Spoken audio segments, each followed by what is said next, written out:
Welcome back. African Americans have a rich history here in Des Moines that started more than a century ago. And those that drive through the city every day are passing through what was once a safe haven for black community in a segregated and Jim Crow-stricken country. KCCI's Olivia Tyler takes us down the road of what was and what is coming in the city of Des Moines.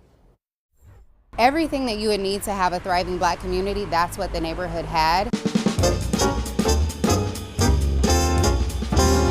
There was a very thriving African-American community.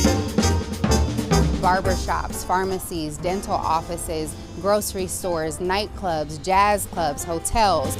It was a good place to live. Neighbors looked out for their kids, your kids. Neighbors would discipline your kids as they would discipline their kids. When the freeway came through it wasn't like it wiped it out in one night. It was a slow and systematic taking down of a neighborhood.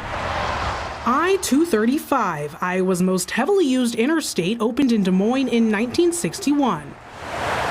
But before thousands of cars drove through here every day, this land was the center of Iowa's black community. It all started here in Fort Des Moines, the first and only training site for black officers in the U.S. Army during World War I. The fort brought black men from across the country into Iowa. It later trained both black soldiers and servicewomen in World War II. When the war ended, many African Americans decided to stay and turned to a flood-ravaged Red Line neighborhood on Center Street. Soon after, Des Moines' Black Hub began to flourish. You have a lot of black businesses that are being advertised. So the Sepia Supper Club in the Center Street neighborhood, when you heard sepia or red sepia, if you were a black person, you knew that that was an okay spot to go to. You've got an ad for the Iowa Bystander, which was the black-owned newspaper here in Des Moines. The Crescent Beauty School at 1407 Center, that was a black-owned business to train black women to be stylists. But it all came to a halt when the city broke ground for I-235. The interstate and the city's urban renewal plan forced the Center Street community out. Everyone I knew, hundreds of people, who had to find new places to live, moving further north. While the thriving black community on Center Street is no longer, many who once lived there now reside a couple streets to the north, here on 6th Avenue.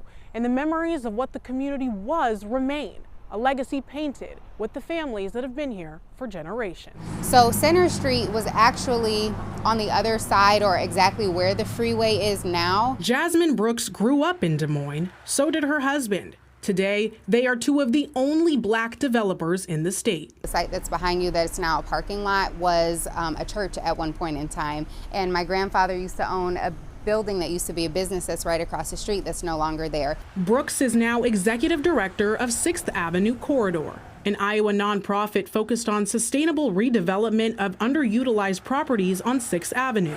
Through their partnership with Main Street Iowa, the city of Des Moines funds about 50% of their budget. Mercy One Hospital and Wells Fargo Bank also donate annually, but they say without individual donations, they can't fully cover operating expenses. Their goal? To attract innovative developers and community-focused investors to revitalize the available properties in the area, like the new black-owned Center at 6th. It's an incubator for small businesses. I think it's important because we're trying to take the history, and although a lot of it has been erased, we're trying to bring it back to life in new and creative ways.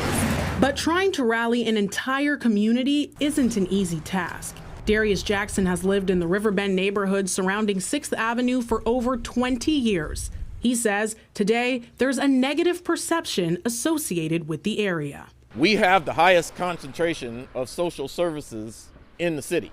What that does is that draws disaffected people to take advantage of those services. Now, that in itself is not a negative thing. We have several unoccupied structures. A lot of those are owned by people who do not live in this neighborhood. Jackson says he would like to see neighbors reclaim some of those structures, all with the goal of preserving and expanding on the cultural hub that was once here in Des Moines. That pride of ownership is what is going to restore and revitalize the neighborhood. In Des Moines, Olivia Tyler, KCCI 8 News, Iowa's news leader.